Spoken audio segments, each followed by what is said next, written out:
काशी हिंदू विश्वविद्यालय के पूर्व विभागाध्यक्ष और ख्यात ज्योतिष आचार्य प्रोफेसर विनय कुमार पांडे ने नरक चतुर्दशी के महत्व और उससे जुड़ी धार्मिक विधियों पर गहन प्रकाश डाला है। उनके अनुसार ये पर्व विशेष रूप से पापों के नाश और अकाल मृत्यु से रक्षा के लिए मनाया जाता है और इसे नरक निवारण चतुर्दशी भी कहा जाता है। और ये दिवाली से ठीक एक दिन पहले कार्तिक कृष्ण पक्ष की चतुर्दशी तिथि को मनाई जाती है, जब ये प्रदोष काल में प्रवेश करती है। प्रोफेसर पांडे बताते हैं कि इस दिन प्रातःकाल सूर्योदय से पूर्व विशेष विधि विधान के साथ स्नान करना चाहिए, जिसे नरक स्नान कहा जाता है। ये स्नान जीवन की नकारात्मकताओं और पाप को दूर करने वाला माना जाता है। वहीं संध्या के समय यमराज को प्रसन्न करने के लिए घर के मुख्य द्वार पर चौमुख दीपक जलाना चाहिए। इस दीपदान को यम दीपदान कहा जाता है। इसे करते समय मन में ये प्रार्थना की जाती है कि यमराज इस दीपदान से प्रसन्न होकर घर के सभी सदस्यों को अकाल मृत्यु से बचाएं और पापों से मुक्ति दिलाएं और कुल का कल्याण करें। दीपदान करते समय एक विशेष सावधानी बरतनी चाहिए। दीपक को सीधे जमीन पर ना रखें। पहले नीचे पुष्प या अन्न बिछाकर उसके ऊपर दीपक रखें। ये एक प्राचीन और पौराणिक परंपरा है, जिसका पालन करना आवश्यक माना जाता है। प्रोफेसर पांडे कहते हैं कि ये छोटी सी आस्था की क्रिया हमारे जीवन में बड़ा प्रस्ताव डाल सकती है, विशेषकर जब इसे श्रद्धा और विधि से किया जाए। संक्षेप में, नरक चतुर्दशी केवल एक धार्मिक अनुष्ठान नहीं, बल्कि एक ऐसा अवसर है जब व्यक्ति अपने पापों के प्रायश्चित और पारिवारिक सुरक्षा के लिए यमराज की शरण में जाता है। खैर, आप देखिए इंडिया डेली के संवाददाता नित्यानंद मिश्रा की ये खास रिपोर्ट।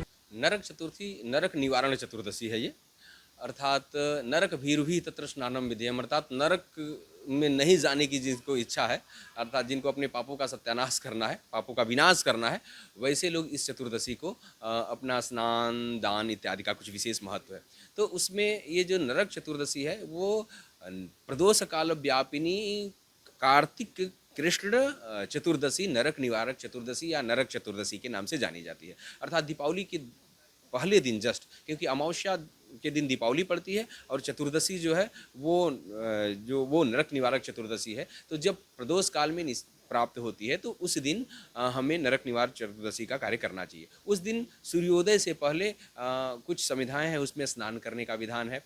उसके बाद से यम तर्पण इत्यादि का विधान है, यम पूजन का विधान है। और सायंकाल घर के बाहर चौमुख दीपक तेल का यमराज के प्रत्यर्थ जलाने का विधान है। तो उस दिन घर के बाहर चौमुख दीपक जलाना चाहिए। वो मृत्युना दंड पासाभ्याम काले न यमयाशाह, ये मंत्र है। अर्थात हे यमराज, ये दीपदान से आप प्रसन्न हो, हमारे घर में किसी की अकाल मृत्यु न हो, अकाल मृत्यु से रक्षा करें, पाप से मुक्ति दिलाएं और हमारे परिवार का कल्याण करें। ऐसी कामना से हमें घर के बाहर मंगल दीप जलाना चाहिए।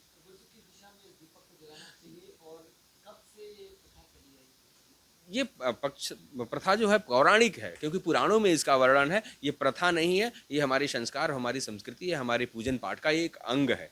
और दिशा का तात्पर्य अपने गृहात बही ही कहा है, तो घर के बाहर दरवाजे पे, तो जिसका पश्चिमाभिमुख घर है वो पश्चिम की तरफ जलाएगा, जिसका उत्तराभिमुख घर है उत्तर की तरफ जाएगा। अब पीछे में किसी का घर सटा हुआ है तो दक्षिण में कहाँ आप जाएंगे जलाने, और घर के पीछे तो जलाने जाएंगे नहीं। कि लोग कहते हैं कि दक्षिण की तरफ देना है, तो दक्षिण की तरफ देना है कि दक्षिण की तरफ अगर दरवाजा है आपको दक्षिण की तरफ देंगे, नहीं तो गृहात बही ही लिखा है। घर से बाहर, अपने घर से बाहर दरवाजे पे अगर एक बत्ती जलाते हैं तो दक्षिण की तरफ मुंह कर देंगे। वैसे चतुर्वर्ती दीपक जलाने का विधान है। तो अपने घर के बाहर जहाँ कुछ भी, नीचे कुछ अन्न रख दें, क्योंकि खाली जगहों पे दीपक भी नहीं रखना चाहिए, क्योंकि दीपक को भी एक आसन चाहिए। तो पुष्प अन्न इत्यादि रख करके उसके ऊपर चतुर्वर्ती दीपक जला करके और फिर यमराज का ध्यान करके हे यमराज, इस दीपदान से प्रसन्न हो और हमारे परिवार की रक्षा करें, ऐसी संकल्पना करके हमें दीपक जलाना चाहिए।